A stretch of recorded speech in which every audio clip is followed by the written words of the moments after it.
Hi, everyone. Welcome, welcome, welcome. We are so excited to have you here today with Forte. I'm just giving it a couple moments. We had quite a few people in the waiting room, so giving them a moment to kind of get settled into the main space here for today's webinar. For those of you who may not know me, my name is Alexia Brewster. I am a program manager here at Forte, specifically for our professional program. So what does that mean? I basically work with our professional audience and I run a lot of our webinar series here at Forte, including today's leadership coach, which very excited to being able to offer this to our audience. And the title is From Nervous to Nailing It. And we're looking at public speaking basics. So hopefully today you're going to learn a lot, take some really good concepts and tips as well to hopefully better improve your public speaking, at least your nerves at the very least. So you're feeling a little bit more confident going forward. Our presenter is in-house, very excited about that. So it's Ashley Lautzenheiser. So she is our director of pre-MBA programs. So she's kind of in charge of our launch program, if you've heard of it before. So she's going to kind of walk us through again this topic of public speaking, which again is titled From Nervous to Nailing It, as a part of our leadership coach session. So I think I've given enough time for people to come in from the waiting room, which is exciting. So I'm going to let Ashley just take it away and talk about this topic. Awesome. Thanks so much, Alexia. I love talking and I love talking about talking. And so maybe that's why Alexia asked me to do this, but I do really enjoy public speaking. I enjoy the opportunities to present. So really excited today to help you go from nervous to nailing it the next time you are going to present. We're going to get you ready to absolutely crush it. So I'm going to go through 5 steps that I think can really help you prepare for the next public speaking or presentation opportunity that you have. We'll then tackle a couple of common issues that you might run into when you're presenting. And then I have a couple discussion questions, and then we'll save time after I ask you some discussion questions. We'll save time for some audience questions. So hopefully that works, aligns with what you're hoping to get out of today. So let's dive on in. So my first recommendation when you are preparing to do any sort of public speaking is to know your audience. So this is the who, what, when, where, how of your speaking opportunity. So the first thing is to do your research, and this might be from an event organizer or from a meeting organizer to understand who's going to be in the audience. Because as you might imagine, say you have to present Q1 results at work, right? If you're presenting to 10 of your peers, you are going to have a different presentation than if you're presenting to the CEO and the board. Believe me, you want 2 different presentations for that. So you really want to know who's going to be in the audience. Now, the caveat to that is, even if you know everything about your audience, you know favorite color, astrological sign, what they had for breakfast, when you actually get ready to present, it's important to read the room and see how people are responding to you. So when you're trying to make eye contact, are they making eye contact? Are they nodding along? Do they laugh at your jokes? It's important to really read the room, and that can help you adjust sometimes in the moment as you're presenting information. Related to that, the medium in which you present is also very impactful and should factor into the preparation that you do for public speaking. So in a virtual environment, is your audience just going to be names on a list, or are they going to be on camera? Are you going to get any sort of feedback from them? If you're in person, are you going to be sitting around a conference table, or are you going to be standing up on a stage in a ballroom? So all of those things are certainly going to affect how you might present, and also will help inform how you're able to actually engage, if at all, with your audience. So know your audience, super important, definitely factors into the homework you're going to do before you present. The next thing is all about nonverbal communication. So does anyone want to take a guess in the chat? What % of communication is nonverbal? Take a guess. Anybody? There's lots of you in the audience. Ooh, great. Oh my gosh. Okay, on the second guess, Jillian got it. 90%. 90% of your communication is nonverbal. That's a lot, right? Okay, so what does this mean? It means, again, that the medium in which you're presenting is going to affect how you present, right? So again, if you're presenting in person, you have all of the tools at your disposal, versus if you're presenting virtually, you all have no idea what shoes I'm wearing right now, right? So that really does matter. And even imagine if you had to present with no visual, right? What if my camera broke and you just had my voice?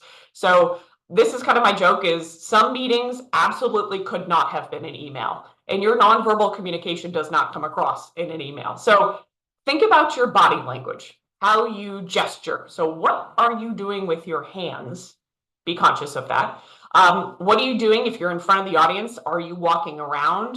Are you shifting your weight? Are you fidgeting? Are you like, tugging at your shirt? What are you doing? Being conscious of your body language. The other piece that's really important is your actual voice and your tone of voice. This is the variance in your tone. It is how quickly or slowly you speak. It's also when you pause to breathe. Don't forget to breathe. That's an important one. Varying your tone and making sure you're not just monologuing and monotone monologuing can help your audience feel engaged. That variance helps them engage and to listen. So an important thing when you think about your tone of voice is what is your default kind of speaking?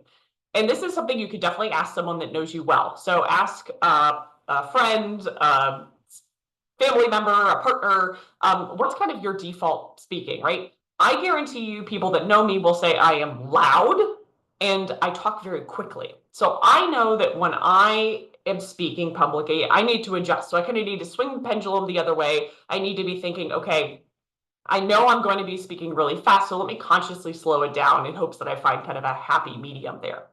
The other thing is ask yourself what your face is doing. So I have no poker face. Typically, people know exactly how I'm feeling based on my facial expression. So we could do a whole presentation about this alone, but I would say presenting in front of a camera or watching yourself in the mirror, as cringy as it is super helpful to help you understand kind of what your default facial expression is. So just being aware of that can help you make sure that it's appropriate as you're speaking. The last thing I'll say around this is what you wear matters. And I don't mean on how people may be judging you based on your outfit or your shoes, but this is about comfort. So as you think about your ability to move in a space, your ability to gesture, what you're wearing can impact that. The other thing, caveat I'll say, is if you're a person that runs warm, typically if you're presenting, your body temperature, your core temperature rises as the blood flows to your organs as a survival mechanism. So sometimes you find yourself actually very warm when you present. So just keep in mind what the temperature is going to be and help as well. All right, be authentic, right? This is tough advice, right? You're like, okay, be myself, really? But this is what I mean by being authentic. It's also okay when you're presenting to maybe not always feel confident, not always feel like you're yourself. That's okay, right? You're going to find your groove the more you present, the more you public speak. And the more you have opportunities to do this, I guarantee you'll start to find your style and find your comfort level. So I want you to be really smart when you practice, and this is where that authenticity piece comes in. It's about knowing your material, but not memorizing it. So believe it or not, there's no Oscar for best presentation in corporate America, so there's no lines to memorize here. This is about delivering information in an authentic manner. So I think it's important to recognize that and know that it's not going to be perfect. Your audience is absolutely not looking for perfection. They're looking for connection. This is some Ted Lasso advice, right? Be a goldfish. So if you mess up or you say the wrong thing, you say 1% and you meant 10%, that's okay, right? Move on. If someone is confused, they will ask you. So if someone is like, sorry, your slide says 10, but you just said 1. I'm sorry, I meant 10, right? Very much not an issue. The last thing I'll say is use conversational language. And what this means is your audience really matters here. So if your audience does the same job as you all have the same lingo or jargon, feel free to use abbreviations that everyone kind of understands. Knowing your audience there is appropriate. But if you have a more diverse audience, avoid abbreviations or slang, especially if it's geographically diverse. If you use really like regional or local slang, that can be difficult for those to interpret. So I think conversational language, but also authentic language. So if you're one that isn't a walking thesaurus, that's me, I'm not going to go Google a bunch of words to make myself sound impressive because that's not going to be authentic to my presentation style. All right, let's talk more about practicing, because I think this is really the homework for when you're going to be public speaking. So believe it or not, I don't recommend that you just wing it when you present. You could, that is technically an option, but that's not my recommendation.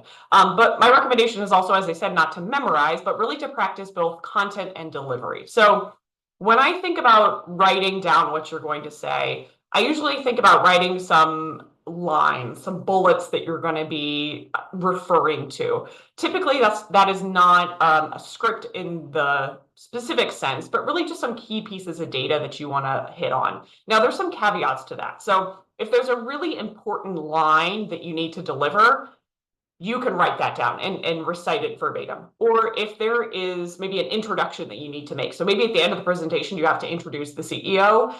You can have their bio, right? Because you don't want to mess up someone's title or something like that. So there may be some key important information that you do write down. But again, your script is not a play. I do want to give an example how you can use this to your advantage as well. So I have a very good friend. Her name is Julia. We got to work together for many years in admissions. And she is an amazing improv comedian. So one of the funniest people I know, very quick on her feet, never gave the same presentation twice. We probably presented once a week. Now, what she would do though is the first opening sentences of her presentation, so like the first 4 sentences of her presentation were always the same. And she had memorized those 4 sentences, and the reason was twofold for her. One is it was her cue that she was now in presentation mode. So it was her way to cue her brain of, I'm now in presentation mode. That means I'm professional, I'm on brand. It kind of cued her brain. The other thing was it gave her the confidence of, if I nail these first 4 sentences, I know I have the rest of the presentation in the bag. So it was for her kind of this confidence cue as well. So you might find something like that as well. Maybe it's you doing your introduction first, right? Talking about yourself is really easy. It relaxes you into the presentation. So something like that might also be a good cue for you to present. The other recommendation I'm going to make is something that no one likes to do, which is watching themselves. So I do recommend, if you haven't done this in a while, is to record yourself and then evaluate. And you can do it separately. You can record and just watch your kind of nonverbal cues, and then you can just listen to yourself speaking. And you don't have to do the whole thing. Maybe it's just some key pieces that you want to make sure are really rock solid. And to that end, there may be specific parts of the presentation that you are really conscious of that you want to make sure are really rock solid. So that might be anticipating some tough questions or some tough pieces. And that can also help with that confidence piece as you go in. The next thing is take the opportunity to build engagement with your audience. So sharing anecdotes or referencing some experience that you all share can help you build rapport with your audience, because you really are here to make the presentation more interesting. Presenting is the opportunity to hear material from a live human. Again, could this have been an email? No, we want to make it more engaging. So authenticity here is also key. So I would say don't just ask questions of your audience to check a box. So I do a presentation where I ask the audience members if anybody is a psychology major. And the reason I ask that is I call back to that kind of in Act 3 when I present some information. So I talk about Maslow's hierarchy of needs, and then I get to point out my psychology majors and be like, yes, right? And they're like, oh, yep, I know what that is, right? So it's a fun way for me to learn the audience. They feel involved. So again, if you're going to ask like favorite ice cream flavor, right? You need a reason why you do that. So again, authentically building rapport and relationships with your audience. I would generally say the information that you share that's going to be sticky is stories or facts, kind of quotes. Those things are sometimes the stickiest part of a presentation. And if you anchor those in a piece of information, it can call back that information. So you might remember, okay, be a goldfish, right? If I make a mistake in the presentation, forget about it, move on. People will ask if they're confused, right? So kind of tie one of those sticky or shiny factoids with something that you're delivering in your presentation. All right, let's tackle some common issues. So I give you 5 kind of tools to use as you prepare, but once you're in the moment, what are some of the common issues that you might run into when you're presenting? So the first one is when your audience is a tough crowd. And this might be you're presenting to robots, like no one is listening. You're just like hello, are you alive? Like no sign of life, right? That is really tough. That sucks. Or you're presenting to people that aren't paying attention. That's also terrible. Like everybody's on their phone and you're like, what's on Instagram that's so exciting that we all need to be looking at, right? So this is something where I recommend this idea of bringing your own weather. So you're going to have to bring your own engagement sometimes. You're going to have to be your own cheerleader as you present. So bringing your own weather, bring the attitude that you want your audience to have. Sometimes the audience just takes a little bit to warm up, right? Unfortunately, you probably don't get a warm up act when you present. So think about being your own warm up if you need to. The other thing I'll say, just side note, is sometimes it only takes one person, and then you're just like, okay, I'm gonna look at this one person in my talk, be my great audience member. If you say something inappropriate, right, it happens. You might curse, you might say something wrong. I would say, move past it. Again, this mentality here. Apologize as needed, and then also damage control as needed. So depending on how egregious it is, obviously, kind of depending on that. Take action as necessary. But I would say generally, apologizing quickly and appropriately is a good way to move past it. Other thing is, you lost your place. You're too scripted. You're like, oh my gosh, I forgot what I was supposed to be saying. Uh-oh, now I'm kind of sitting here looking into space. So a couple things is, you might think of your presentation as people getting on an amusement ride in the dark. So we're going to go on a roller coaster and it's dark. You know what that means? You have no idea when the next loop-de-loop is coming, right? The audience doesn't know what they're supposed to hear. So for example, at the beginning of this presentation, I had a note that said, research says that more people are afraid of public speaking than of spiders. I thought that was really interesting, right? Like 75% of people report anxiety around public speaking. That's more than people are afraid of spiders or heights, right? I thought that was really interesting. Totally forgot about it until right now. So it is okay. You didn't know I was supposed to say that. So we're on this ride together. Your audience doesn't know if you missed something. Now, the audience will notice if you just stop talking longer than maybe a couple of breaths. It's okay to pause, wait, let your audience absorb what you're thinking, but also important to get back on track. So if you do kind of lose your place, it's always okay to pause, maybe go back to your last point. That might cue you onto the next item. If nothing else, you can always just keep moving forward into the next thing that you remember. The other thing I'll say is sometimes you just are going to have to fake it. You're going to have to be uncomfortable and not be 100% sure about what you're talking about. So there's a great quote that I really like by Glennon Doyle that says, if you can't beat the fear, just do it scared.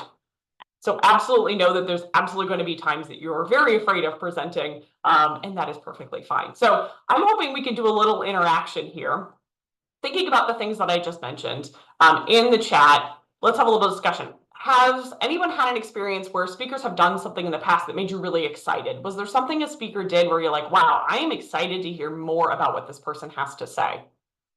Feel free to drop it in the chat if you got anything you want to share.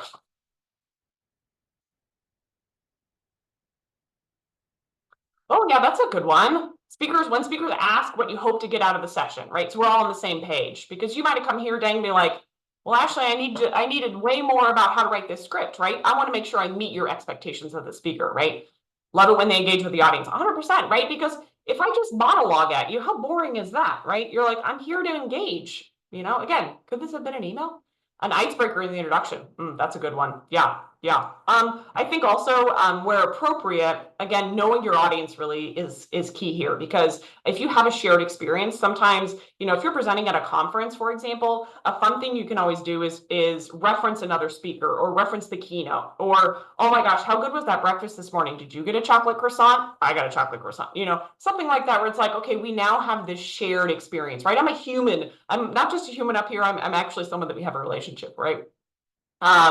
Get the audience to do something silly. Yep.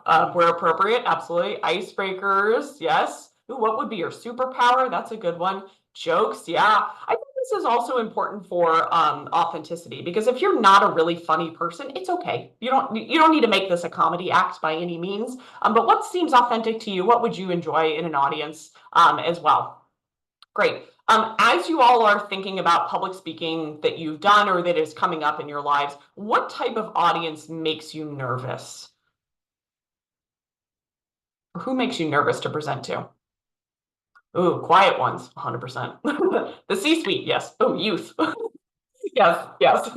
Quiet, non-interactive, seniors, the silence. Yeah, I'm seeing a lot of this, right? People that are silent, people that are unengaged, right? People who are not giving you anything, right? When you're presenting just almost like to a wall, it's so tough. And that can be really tough, especially if you're presenting virtually, because I love that you all are so engaging in the chat because that gives me some energy, right? But I'm really just the only person I can see right now is myself. That's really tough. That can be really tough. So I will also say sometimes that energy that you get in person is really hard to replicate virtually. So yeah, definitely. People that challenge you, ooh, that's a tough one too. I think that's another piece of presenting is if you're presenting you something that you think might be kind of controversial, that can be a tough one too. All right, I want to get to questions from you, but any tips on hyping yourself up? Let's put those in the chat. I'd love to hear what everybody's hype tips are to share with each other, and then we'll call a couple of good ones, and then Alexei's going to take some questions. I got some good hype tips here. You can always do a power pose. That's a good one. I have a pump up song I listen to. So like I have a playlist when I'm gonna do a presentation. Find a friendly face. Yes. Find like one person that just is like super friendly, that's smiley, and just like make eye contact with them. Like, yes. And then I usually tell them afterwards, like, thank you for being such a great audience member. You really helped me as I was presenting. That always makes people warm and fuzzy. Yeah. Alexei, do we have some questions we should go through? We actually do. Awesome. Very excited to share some questions that came in from the audience. So we do have limited time, but if you do have a question for Ashley, please go ahead, put it in the Q&A. That's primarily where I'm going to be looking for questions. The first one, I feel like you actually answered in your presentation, but I am going to share it in case there's additional feedback you have, Ashley.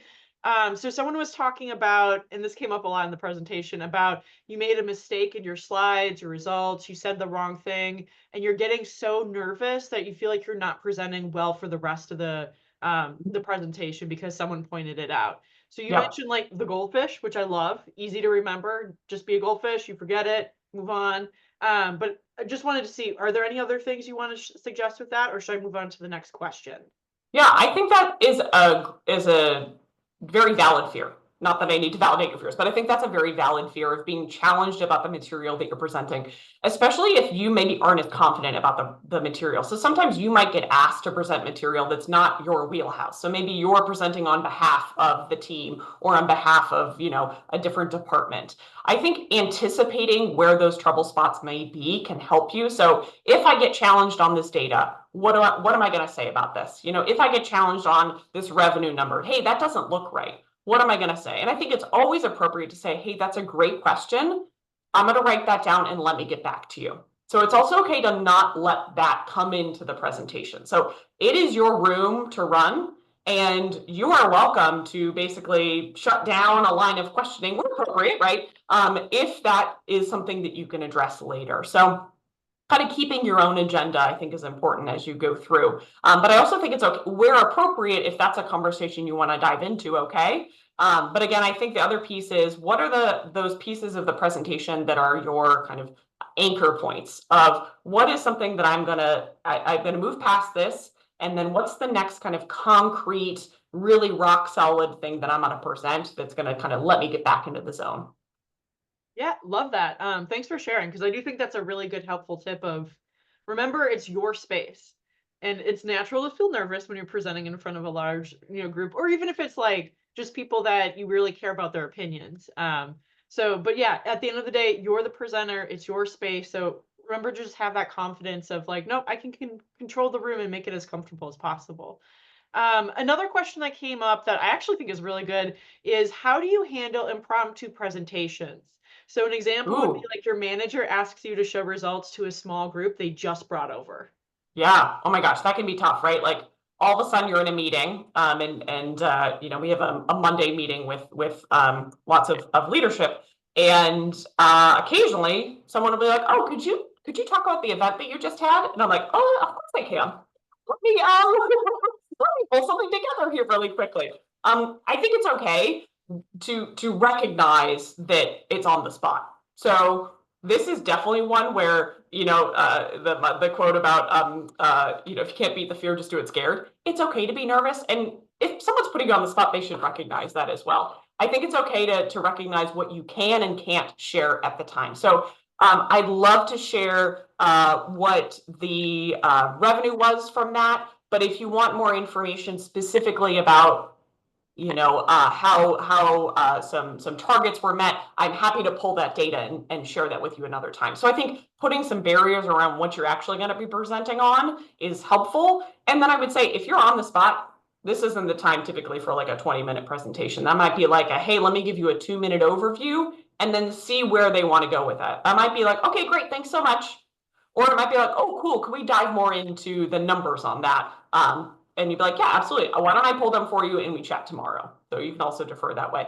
There's also going to be times where you're just going to get pulled in to do stuff. So, there's been an occasion where I've been pulled in. They're like, hey, Ashley, can you moderate a panel? I'm like, sure. Right. Again, typically, if there's a guide for you to present, you can make it work. And sometimes that's some of the best presenting opportunities because you don't have time to be nervous. You don't have time to think about, oh my gosh, like what am I doing? Am I going to say the right thing? You just have to jump right into it. And I think trial by fire occasionally is a great way to become a better presenter. So Ashley, side note, I can totally tell you worked in admissions. So I also worked in admissions because I feel like trial by fire is something admissions Yeah. staff at universities do all the time.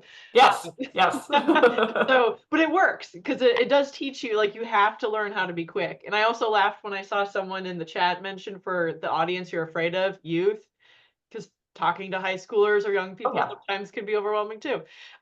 So thanks for sharing that because I think it will come up regardless of like what industry you're in, what department you're in.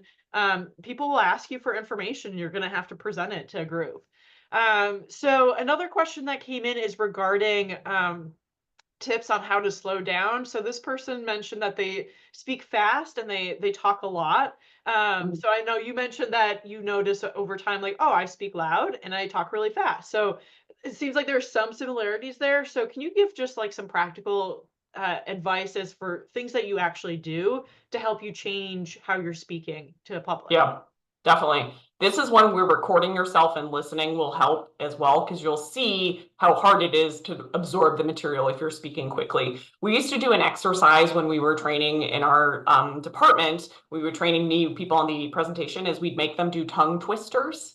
So we'd have you read these tongue twisters and you have to enunciate every single word in the tongue twister. And you actually, how you speak change, how your mouth moves, things like that. I would also say your breath can give you a really good indication of that. So that might be literally telling yourself, breathe. So on your script, you might have the point you're going to make and then breathe. This is a practice. Practice will help certainly on this. Sometimes it's okay to, there's going to be occasions where you speak quickly, but I would say also this is sometimes thinking about how you talk on the phone, because you might talk slower on the phone than you do in person. So sometimes just thinking about like, and you can literally hold up a phone and practice that way if it helps you, but how would you speak if you were on the phone, right? Usually we slow down a little bit, we enunciate our words better. So sometimes practicing as if you're on the phone can be helpful too.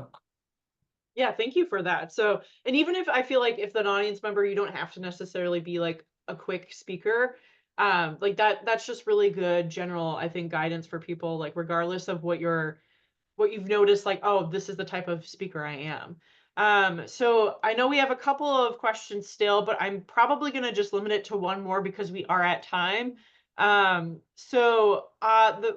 question that I want to ask is about feeling nervous because I think a lot of people, when it kind of stems from the fear you mentioned, how like more people are afraid of public speaking versus like spiders and things like that. So just feeling, how do you stop yourself or overcome the nervousness you're feeling that so that it doesn't cause you to go blank or even like just completely shut down during a presentation? Yeah. First of all, I still get nervous every time I present. So I think nerves is a sign that you care. It's a sign that it matters, right? Because if it didn't matter, what's there to be nervous about, right? So it's okay to be nervous before a presentation. But I think it's also okay to think, how can I help tame these nerves? I do think some breathing exercises can help. So before you present, someone even suggested that kind of like get yourself in that relaxed state. I think reminding yourself of some of the key points, or maybe those kind of, what are you really confident about, whether it's your presentation or you just have like a real awesome outfit on today. Sometimes that kind of can help you with that confidence. The other piece is think about why you are nervous. So, are you nervous about the content? Are you nervous about the delivery? Are you nervous because really important stakeholders are in the audience? What is kind of the source of the nerves? And if you can identify that, you can kind of help practice or mitigate that more. So, if you're really nervous about the content, that might mean you need to go back to the drawing board and you might need to iterate more on that script that you have. You might need to really dive into that data because if you're nervous because you're thinking, oh my gosh, I don't know this well enough, you can fix that. So, and you can help gain that confidence there too. But I also just say, it's okay to be nervous. I still get nervous all the time. And I feel like most people do, to be honest. Like, even Yeah. if you're an experienced public speaker, it's okay to feel tripped up every once in a while or be like, "Oh, I didn't do as well that time versus others," because there will always be more opportunities to practice.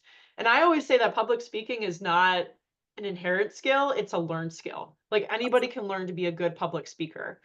So just as long as you put in the time and practice, as Ashley was mentioning, so just to kind of help you get your nerves down, get used to it, and yeah, that's kind of like the best way to do it, really. So we are again at time. So I just want to respect everybody's day. So I want to again thank Ashley so much for being here today, for sharing her knowledge, her expertise. I do want to let everyone in the audience know that we do record these sessions.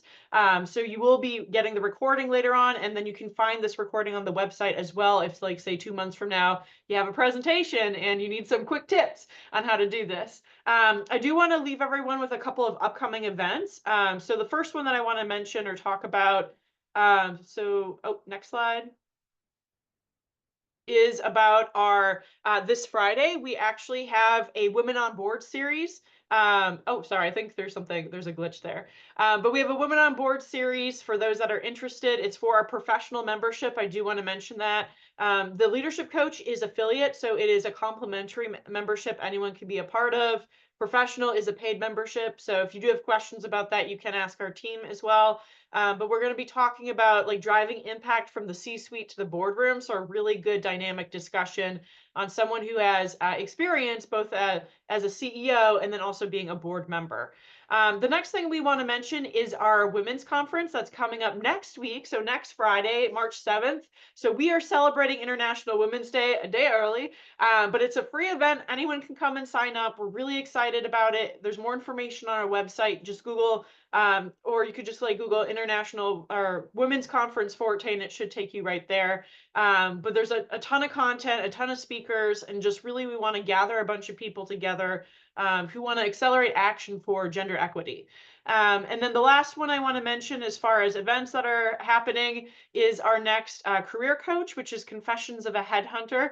So Diane Fennig has done a lot of these series with us, and so she has a lot of good knowledge and expertise, specifically in recruiting. So if you are looking to transition to a new role, job searching in general, she has a lot of good insight to share with people and just practical advice and tips. So that one is going to be March 12th.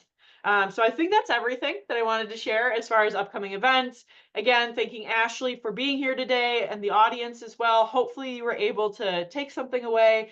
And with that, we hope you have a great rest of the day and hope to see you at another Forte event in the future.